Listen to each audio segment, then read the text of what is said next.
Olá, bom dia. Bom dia, tudo bom? Tudo bem. Para começar, eu queria que você falasse o seu nome e aonde você está agora.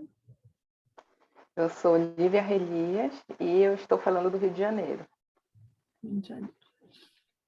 É, A primeira pergunta é: quem você é enquanto pessoa? Quem é Lívia, o ser humano? Pensando assim rápido, eu posso dizer que eu sou uma mulher preta, gestada, parida e forjada na Amazônia brasileira, que é onde eu nasço, onde eu cresço, onde eu me jogo, me lanço para o mundo, porque também sou preparada lá para esse me lançar para o mundo. Então é essa Amazônia que compõe, né, todo o meu fundo no sentido de entender o mundo, de me colocar no mundo. E aonde eu chego, eu me coloco enquanto corpo território preto amazônico. É, e aí, continuando assim, você enquanto pessoa, quais seriam os seus valores centrais? Seus valores centrais enquanto pessoa e como você sustenta esses valores, ou defende esses valores, ou abraça esses valores na sua vida.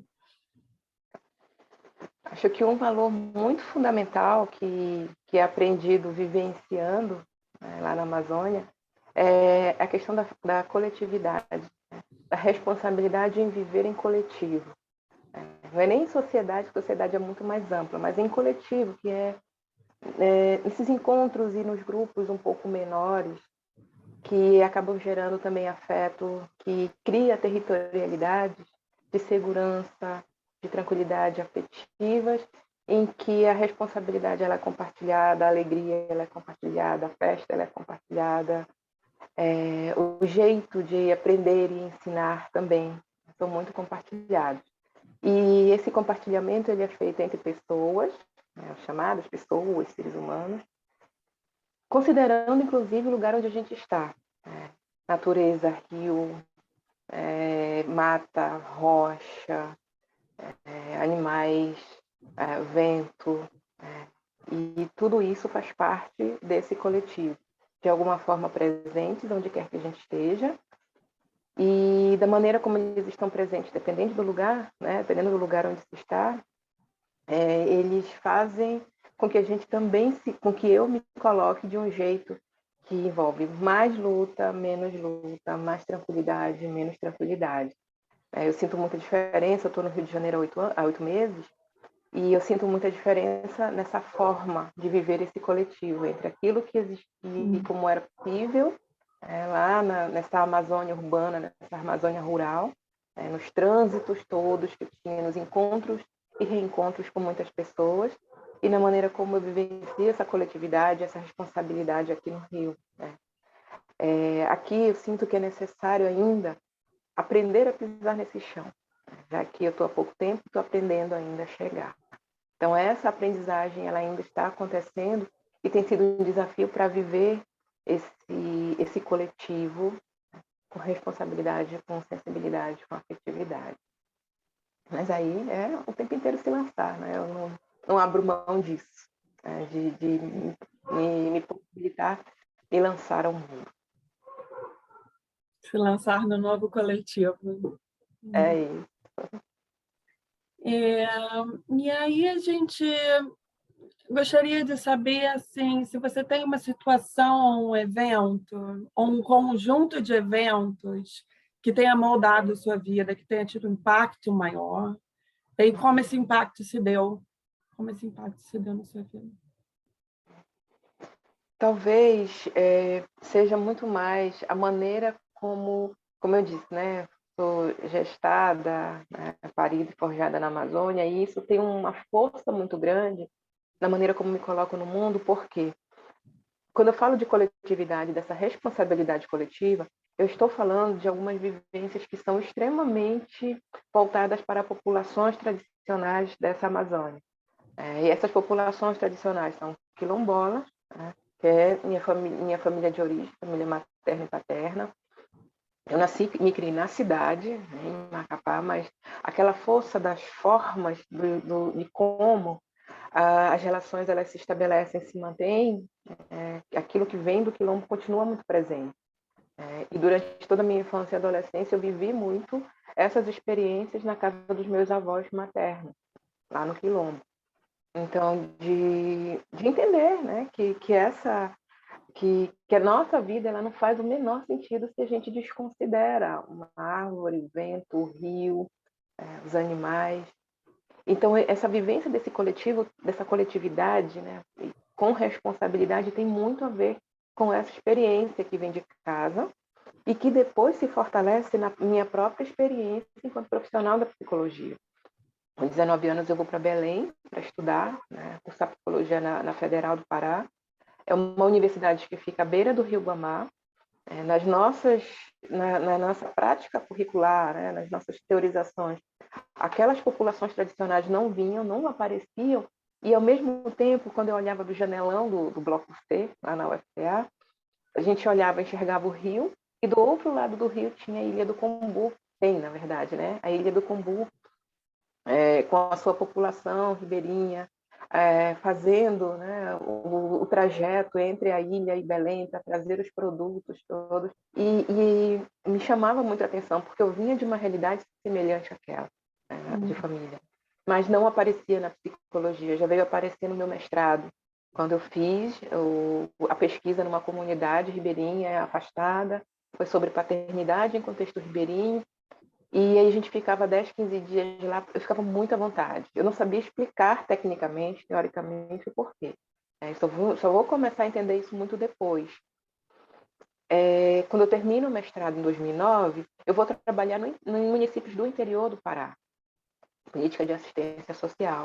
E nesse trabalho, nesses municípios, me deparo com outras populações também rurais ou tradicionais e povos originários da Amazônia.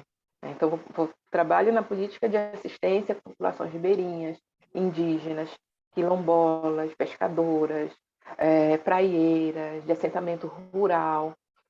E aquilo que essas pessoas viviam, a maneira como elas viviam o seu cotidiano, me remetia bastante àquelas experiências que eu tinha enquanto em criança e adolescente em Macapá, com a minha família de origem, né, materna e paterna. Também ainda não consegui explicar muito bem.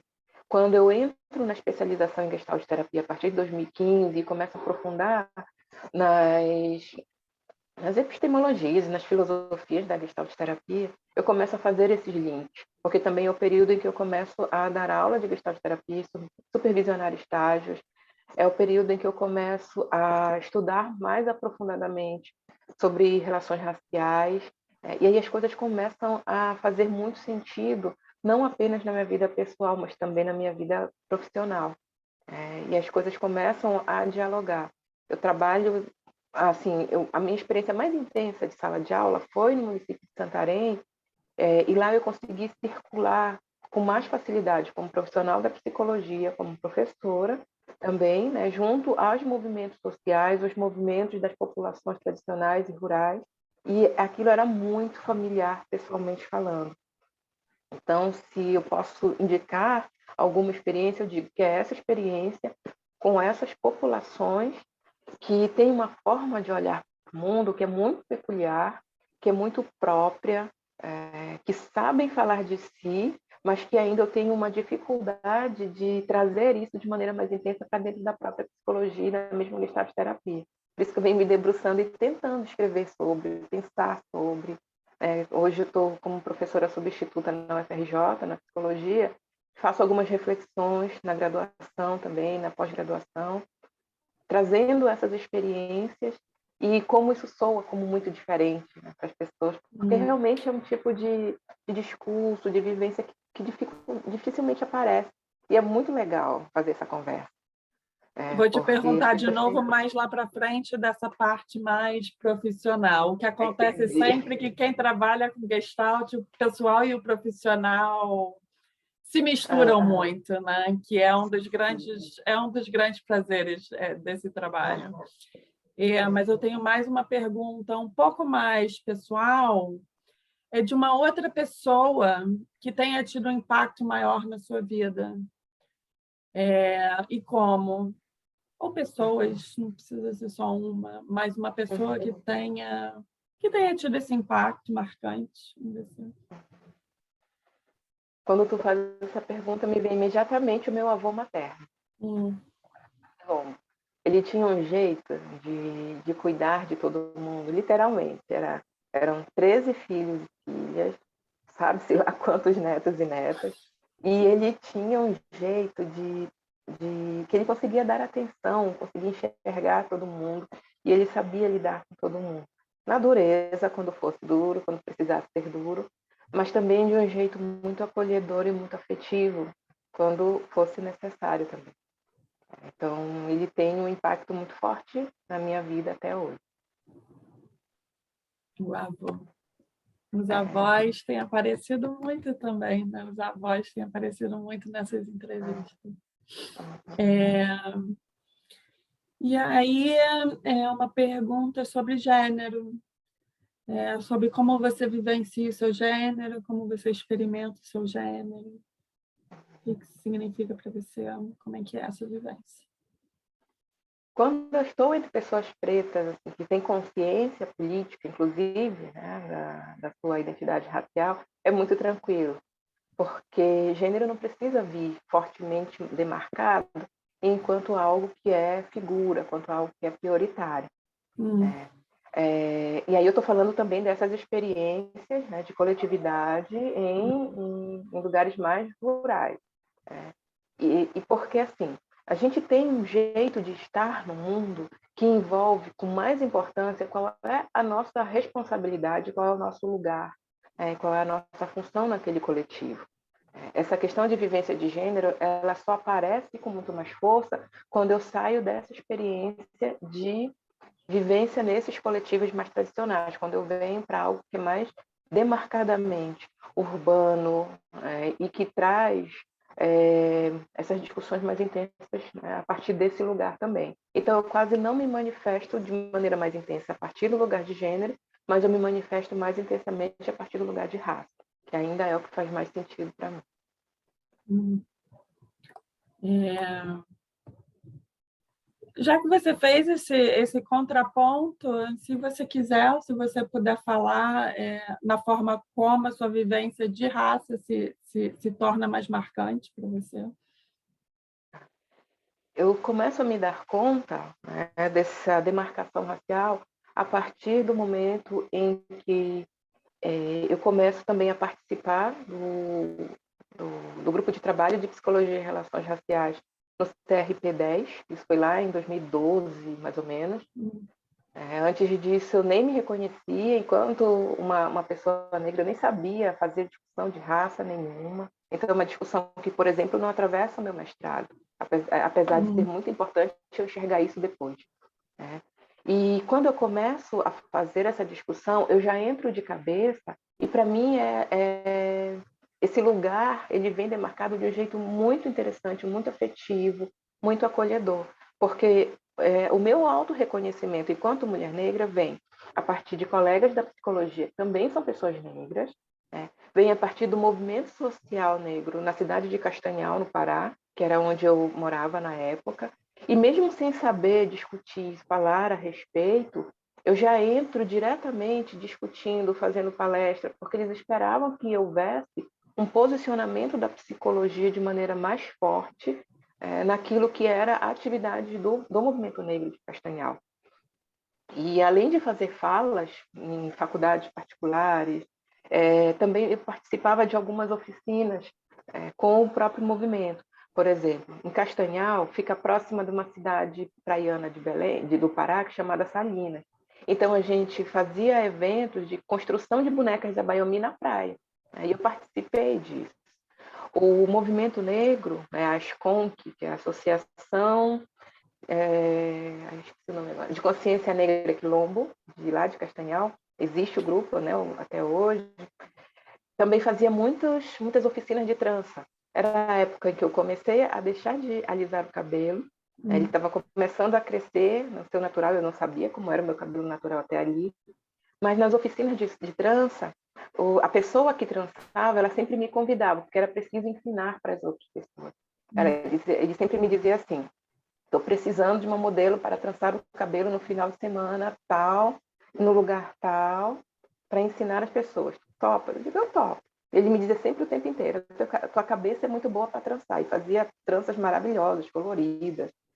Estava sempre trocando as tranças no cabelo. E então, quando eu digo que foi muito afetivo, foi muito tranquilo, é justamente porque aconteceu dentro dessa tranquilidade do encontro com pessoas negras, ao mesmo tempo que eu fui aprofundando também os estudos nessas temáticas e fui compreendendo outras experiências pessoais que envolveram o racismo desde a minha infância, e eu não sabia explicar o que era. Eu sabia sentir o incômodo, e esse incômodo me fazia muito mal, mas eu nunca sabia nomear. Por exemplo, no colégio, eu devia ter o quê? Uns 7 anos de idade, mais ou menos. Eu lembro que na pré-escola e na primeira série, eu tive 2 professoras negras, né? E essas professoras, elas eram muito carinhosas, muito afetivas. Eu tive a felicidade de encontrar com a professora da primeira série uns 2 anos atrás, quando eu estava em Macapá. E aí ela veio relatando para mim que ela dizia assim, que ela lembrava de mim como alguém muito afetuosa, muito carinhosa, de gostar mesmo de dar abraço. E eu não me recordava disso, né? Para mim, eu tinha crescido como alguém muito na dureza, de que tinha que fazer enfrentamentos o tempo inteiro. E aí, quando eu volto a essa minha experiência escolar, eu lembro da professora da segunda série, que era uma professora branca, loira, e eu lembro que o tempo inteiro, por qualquer coisinha menor, ela gostava de me mandar para a diretoria. Por exemplo, deixou de fazer o cabeçalho, ia para a diretoria. E o tempo inteiro era isso, era uma experiência muito ruim no encontro com essa professora na segunda série. Também eu lembro de um episódio de ter sofrido alguma violência racista de colegas e eu bati com a mochila, com o caderno, sei lá o que eu tinha na mão, que quebrou, né, essa mochila, esse caderno. E eu bati muito neles e depois eu fui para a diretoria e quem foi chamada a atenção fui eu. Então eu passo toda a minha vida escolar, desde esse período da segunda série, muito nesse lugar dessa rigidez, desse enfrentamento, dessa necessidade mesmo, né, de autoproteção, porque não tinha essa proteção dentro do colégio. Eu só vou compreender isso muito, muito, muito tempo depois. Isso incide em várias experiências de adolescente, isso incide na maneira como meus colegas na UFPA também me enxergam, porque algumas colegas mais próximas me enxergavam nele antes de eu me enxergar nele.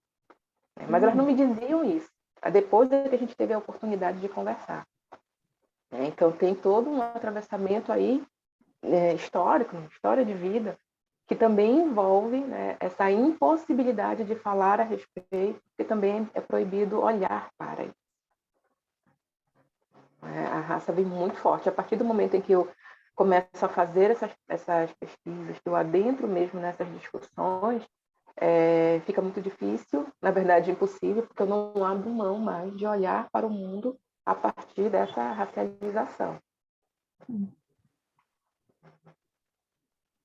Ok. E quanto à sua idade, como é que você se sente na sua idade hoje, no lugar que você está na sua vida hoje? Eu gosto de falar a minha idade, eu não tenho problema com isso, né? Hoje eu estou com 43 anos. E eu gosto de falar porque há pouco mais de um ano eu comecei a frequentar o terreiro.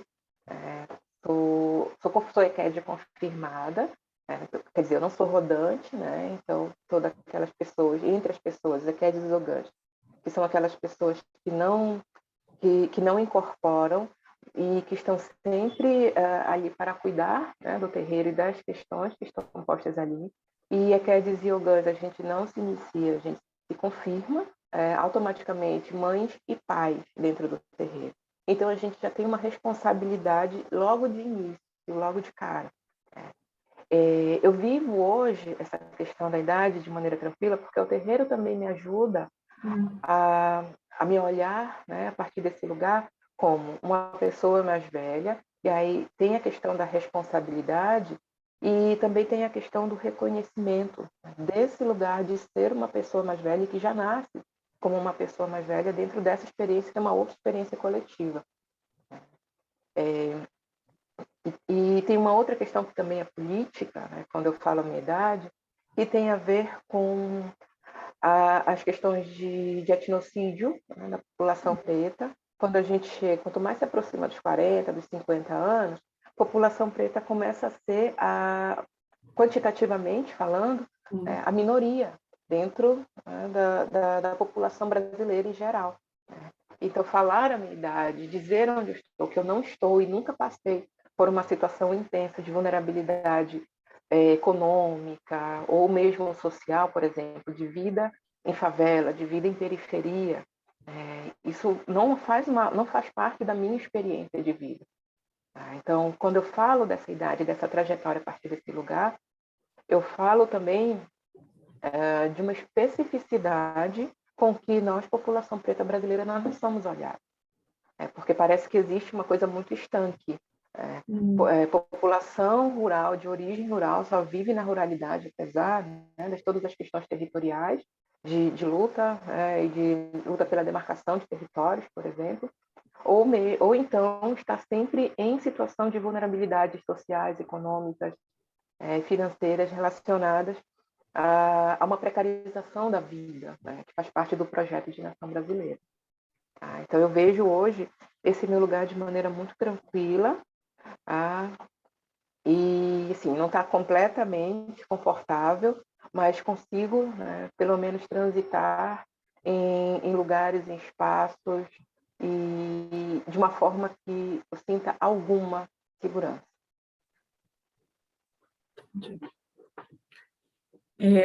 Continuando a nossa última questão, mais política, né? Como você falou, essas questões são extremamente políticas. Como é que você experiencia privilégio e poder na sua vida? Como é que você vivencia? Como é que você pensa também? Como é que você pensa esses dois conceitos? Pessoalmente, eu acho que eu nunca tive nenhum tipo de privilégio, porque tudo o que é alcançado, mesmo em termos materiais, é muito suado, é muito na luta, é muito tira daqui para botar ali. Então, tem que fazer sempre uma série de concessões. Então, quando eu digo que eu tenho uma certa tranquilidade no que se refere a questões materiais, né, financeiras, essa certa tranquilidade significa dizer que, por exemplo, não falta teto e não falta comida. Tá? E isso tudo é feito com muito cuidado. Né? Essa é uma organização precisa ser feita com muito cuidado, com muito planejamento. Quando se refere à questão de poder, eu gosto de pensar poder a partir, né, da ideia de que poder pode ser algo relacionado à dominação, que aí é um lugar também que é impossível para eu ocupar, e até porque é um lugar em que eu não consigo acessar e nem quero acessar. Eu gosto de pensar, no meu caso, o poder como a possibilidade de eu falar de mim a partir de mim. Eu tenho essas referências, eu trago essas referências e me posiciono no mundo a partir delas. Então, é o poder de dizer de mim, de me mostrar a partir desses lugares, a partir de quem eu sou, e não a partir de quem quer me definir. Aí eu posso trazer como exemplo, quando você fez a pergunta sobre gênero. Por que eu não me refiro fortemente a partir desse lugar de gênero? Porque eu vivo o gênero dentro do coletivo, dos coletivos pretos, das coletividades, dos grupos pretos. No terreiro há lugar para mulheres e há lugar para os homens. E aí, utilizando esse termo mulheres e homens de maneira muito ampla, muito dinâmica e muito diversa. Não é dentro da binariedade que o Ocidente entende. Tá? E esses lugares, essas funções, têm relação direta com aquilo que é necessidade e que é responsabilidade dentro daquele lugar. É da mesma maneira como acontece no Quilombo. Né? Esse lugar de gênero é vivido não como dominação, mas como forma de organizar a vida dentro daquele coletivo, dentro daquele grupo, dentro daquela comunidade. Então, esse poder, ele existe porque as pessoas podem falar de si, podem dizer assim, eu quero estar nesse lugar e não naquele, eu quero fazer isso e não aquilo. Óbvio, sempre dentro da maneira de funcionamento, respeitando, né, aquilo que é responsabilidade dentro do grupo. E, enfim, então, para mim, poder tem a ver com isso. Eu gosto de trabalhar poder nessa perspectiva.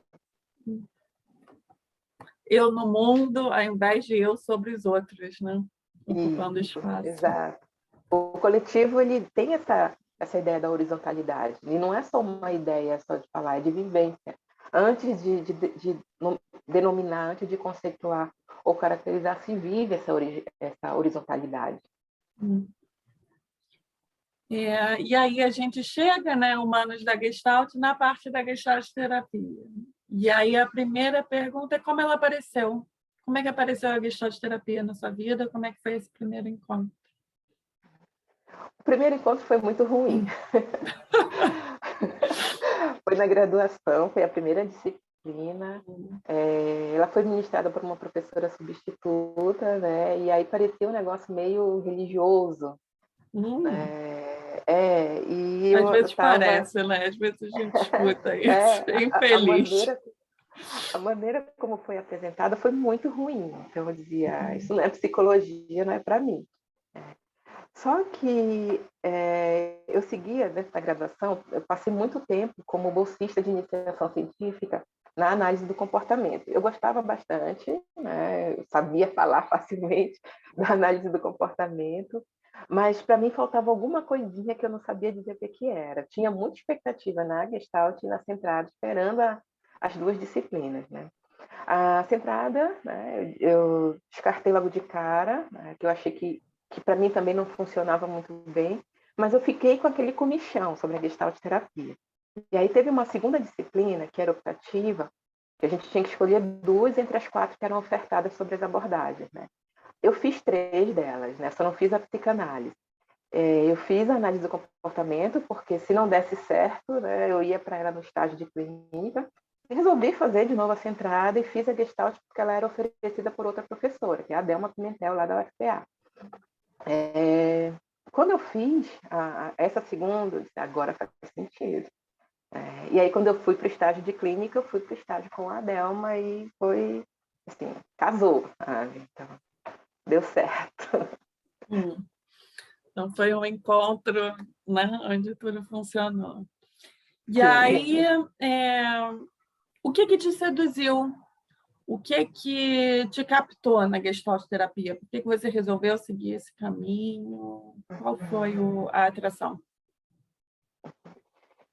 Como eu vinha da análise do comportamento, eu queria sentir uma segurança teórica, naquela ideia de ciência e tal, muito forte na análise do comportamento, mas que ao mesmo tempo não fosse uma ideia de técnica e de ciência que me aprisionasse. E eu consegui sentir isso na Gestalt terapia desde o primeiro momento. Aí eu gosto de contar uma história que foi do meu primeiro atendimento na clínica.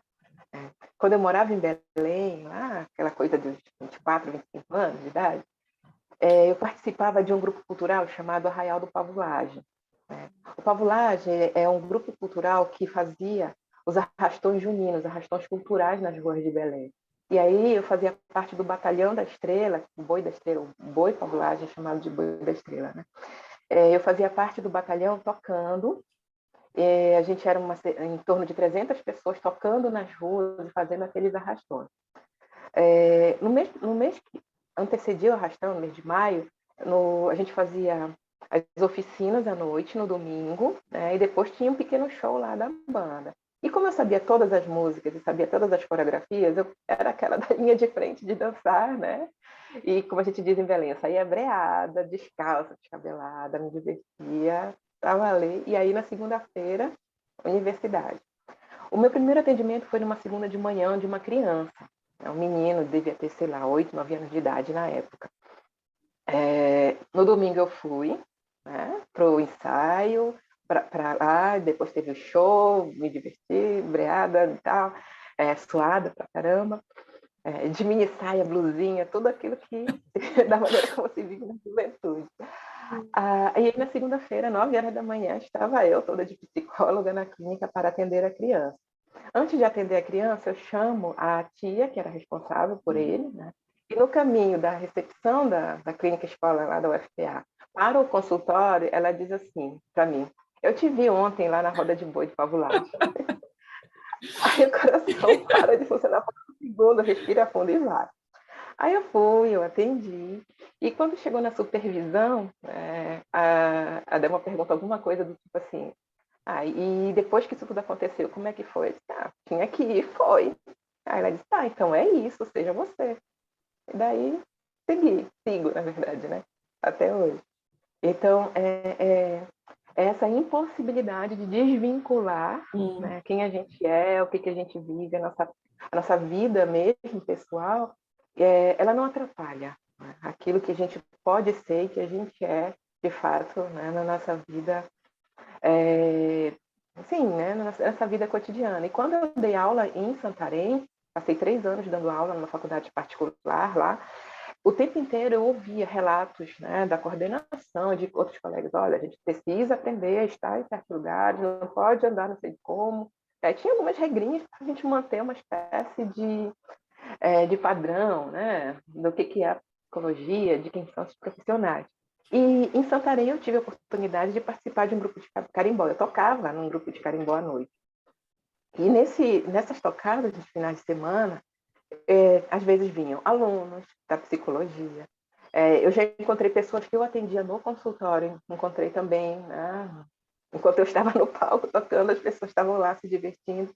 E as nossas relações fora daquele lugar continuavam. No atendimento de consultório, na sala de aula. Na verdade, esse vínculo ele se fortalecia, ele se tornava, né, muito mais profundo, justamente porque a gente tinha um jeito de olhar e se posicionar no mundo que se assemelhava. Então, para mim, isso nunca foi problema.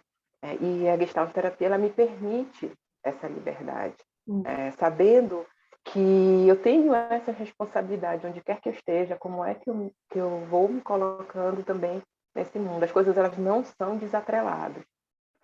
Então, eu acho que é isso que me mantém ainda muito dentro, muito fascinada, né, pela própria Gestalt terapia. A gente não se fragmenta entre os espaços da nossa vida. Não.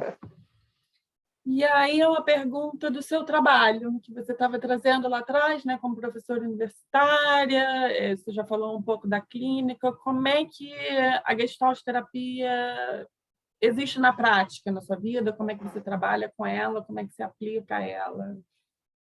Seu trabalho, a essência do seu trabalho seria. Uhum. A Gestalt terapia ela vem muito como um fundo teórico, fundo ético, o fundo político, daquilo que eu faço nas várias frentes de onde eu trabalho. Né? Eu trabalho com supervisão, com atendimento e na docência hoje. Então, em todos esses lugares, eu digo assim, eu não falo gestaltês no meu cotidiano. Os conceitos eles aparecem, óbvio, precisa aparecer na docência, muito mais forte, e na supervisão. Mas é muito mais um jeito, eu encaro assim, muito mais um jeito de eu estar no mundo que me possibilita ter esse embasamento teórico, técnico, ético e político, que também vai me levando para releituras daquilo que eu compreendo enquanto os conceitos chaves da Gestalt terapia. Então está o tempo inteiro presente, mas como eu digo, é presente como fundo. A gente eu parto da experiência que está ali sendo vivenciada, e aí essa reflexão teórica, inclusive com os conceitos teóricos, ela vem aparecendo já num outro momento. Aí aparece de fato quando está no lugar da docência, que, né, é onde vem mais forte, e também no lugar no momento das supervisões. Então, o que comparece primeiro é a experiência vivenciada e como ela é percebida e como é possível dela ser manifestada por relato, por qualquer outra forma, né, pelas pessoas naquele momento.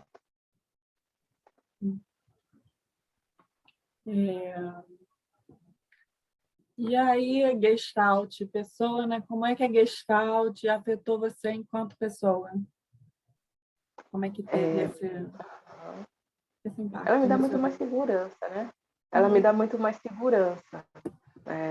Muito mais segurança do jeito como eu olho para o mundo, como eu me vejo no mundo, na maneira como eu estabeleço e mantenho, né, as minhas relações, da maneira como eu me disponibilizo para essas relações, o que dá para ir adiante, o que é preciso recuar, quando dá para ir adiante, quando é preciso recuar. Então, ela me oferece alguns parâmetros que têm, né, que estão diretamente relacionados mesmo com essa minha experiência, com essa trajetória toda, né, de vida. Eu gosto de pensar atualmente numa frase do Nego Bispo. O Nego Bispo é um quilombola e não é acadêmico, e ele é uma pessoa que eu tenho lido bastante, que eu tenho escutado muito. Ele diz que ele pergunta, né, se ele faz esse questionamento, confronto. A tua trajetória, né, ela é sustentada pela tua história? Quando ele pergunta isso, eu fico muito tranquila hoje de dizer que sim. Quando eu começo a fazer, né, essas relações entre gestalt terapia e os estudos sobre relações raciais, por exemplo, né, a partir do momento em que eu mergulho mais fundo, né, nesses estudos, eu também começo a entender o quanto faz sentido essa trajetória que eu venho construindo até aqui.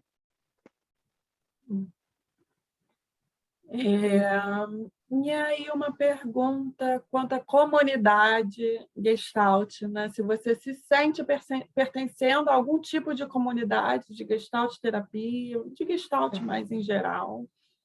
Se isso faz sentido para você? Atualmente, eu tenho me sentido muito mais próxima, na verdade, tem se aprofundado essa proximidade com pessoas pretas da Gestalt terapia. Porque a gente compartilha, inclusive, algumas questões que são muito de dúvidas. A gente percebe muitas faltas. E essas faltas têm relação direta com aquilo que a gente experiencia do mundo. Então, a gente tem se aproximado de maneira muito mais intensa, justamente para que a gente possa pensar o que é isso que está aparecendo, que incômodo é esse, como é que a gente pode pensar, como é que a gente pode construir esse lugar. Porque também, quando eu falo de pessoas pretas da Gestalt terapia, é porque é muito diferente de viver o mundo a partir desse lugar da racialização. Como pessoas brancas não se racializam, é difícil falar de maneira aprofundada sobre relações raciais com pessoas brancas. Então, com a gente, entre nós, a gente consegue enxergar uma diversidade de experiências e de vivências, e a gente consegue dialogar a partir das bases, né, teóricas, epistemológicas e filosóficas, não só da Gestalt terapia, mas também de outras filosofias e epistemologias. Então, a gente tem feito essas trocas que têm sido cada vez mais ricas. Né? Em algum momento, aí a gente começa a jogar isso para o mundo. Está se preparando, na verdade, né? Um pouco para isso. Né? Eu sei um pouco de alunos seus e supervisandos seus que você tem contribuído muito para preencher essas faltas, né? Essas faltas que vêm. Bom saber. E aí um pouco das suas lembranças, as suas lembranças de momentos bons ou ruins, lembranças marcantes na Gestalt terapia. Eu acho que um momento, eu posso citar dois logo lá do início, né? Um momento ruim que é esse, né, da frustração, acho que não é nem tanto ruim, é frustrante mesmo, porque tipo, esperava tanto e quando vem de uma forma que para mim não parecia fazer sentido enquanto psicologia, lá na primeira disciplina de Gestalt que eu tive na graduação, né? E o momento bom, eu acho que é esse que me deixa tranquila para eu me lançar para o mundo a partir desse lugar da Gestalt, que é quando, na supervisão, a Delma me diz, né? Então, se era assim, se foi tudo bem, então segue em frente. É tipo assim, tá, pode ir que isso também é Gestalt. E era interessante porque houve esse lugar, né, da validação da experiência, né? E, ao mesmo tempo, havia o tempo inteiro uma fundamentação teórica que eu sentia também segurança nela. Então, eu acho que eu posso citar esses dois momentos lá do início. E aí a nossa pergunta, assim, final, um pouco para fechar, é a visão do futuro. O que você imagina para o futuro, o seu futuro, O futuro da Gestalt terapia, se é um percurso junto, Uhum. o que você vê para frente? É um desejo, na verdade, né? Hum, Mais do que qualquer coisa, eu acho que pode ser dito assim. Um desejo de que a Gestalt terapia, ela de fato possa ser essa abordagem política, essa abordagem de integração dessas experiências, como ela se propõe, né, nas suas bases teóricas, políticas, históricas, porque hoje, dentro das reflexões que eu venho fazendo, eu sinto uma dificuldade muito grande, por exemplo, de compreender como é que esse campo, o campo, né, a teoria de campo, ela é tão falada pela própria Gestalt terapia e sendo muito genérica com isso, né? É, e às vezes me parece que é mais uma espécie de slogan, sabe? O campo é importante, mas ele não aparece de fato nessas nossas experiências brasileiras enquanto algo que tem sido definido, que tem sido caracterizado a partir das nossas próprias experiências. Ele aparece enquanto teorização, aparece enquanto filosofia, mas ele não aparece enquanto aquilo que é dito e muito sistematizado, até mesmo por outras áreas de conhecimento, como a própria história, como a geografia. E quando eu trago as contribuições de pessoas, né, que são de fora da psicologia, ou pelo menos de fora desses eixos urbanos de construção de conhecimento, eu consigo entender que as relações, das maneiras como elas são estabelecidas, elas têm uma forma muito específica que precisa considerar esse campo, precisa considerar esses territórios. A gente não conhece a história do Brasil, além daquilo que é dito como oficial, né, que a gente aprende no colégio. A gente não conhece o Brasil, a gente como população brasileira, né? A gente não conhece o Brasil nos seus diversos territórios, e aí acaba gerando-se a tendência de se pensar nessas relações dentro de uma espécie de caixinha. Então, eu sinto muito essa caixinha, eu sinto ela muito presente, nas maneiras como se fala, naquilo que se traz enquanto a grande necessidade, né, de falar sobre campo, de definir contato, de definir, fazer todas essas definições dos conceitos da própria Gestalt. Então, eu vejo muito mais como um desejo de ampliação, né, dessa compreensão de que as vidas no Brasil elas são muito diversas e que elas precisam ser faladas nessa diversidade. Inclusive, quando se trata de experiências de vida que estão nos lugares de privilégio, estou falando de lugar, estou falando de lugares geográficos, né, precisa demarcar isso. Tipo assim, estou falando de uma realidade de zona sul do Rio de Janeiro, por exemplo. Isso é demarcar território. Né? E é dizer, essas experiências são vivenciadas dessa forma nesse território. Isso é falar de campo. Né? Isso é falar de contato no campo. Então, acho que é um grande desejo que a gente possa começar a conversar de maneira muito mais natural sobre a Gestalt terapia, sobre o nosso fazer, sobre o nosso pensar, sobre o nosso produzir, né, a respeito da Gestalt terapia, considerando, trazendo como figura mesmo isso que está dado nas nossas experiências cotidianas, mas que dificilmente é trazido de maneira tão explícita nas falas, nas escritas, né? Porque quando isso começar de fato a acontecer, quem se posiciona fora desses eixos centrais vai deixar de ser visto como exótico, por exemplo. Vai deixar de ser visto como diferente. Porque diferentes somos todos, né? Não existe uma realidade como a outra, não existe ninguém igual a ninguém. Então, eu acho que enquanto horizonte, eu penso muito isso para a Gestalt terapia. Esse é o desejo, na verdade. Né? E é por esse motivo que também venho me posicionando, né, de maneira cada vez mais intensa a partir desses outros lugares, lendo outras coisas, outros teóricos, outras teóricas, procurando conhecer outras realidades que não apenas aquelas que estão dadas e que estão postas, né, enquanto hegemônicas. Agora, as realidades e as experiências hegemônicas elas precisam ser demarcadas também. Porque quando todo mundo se demarca, a gente começa a entender de maneira mais honesta, né, essa diversidade.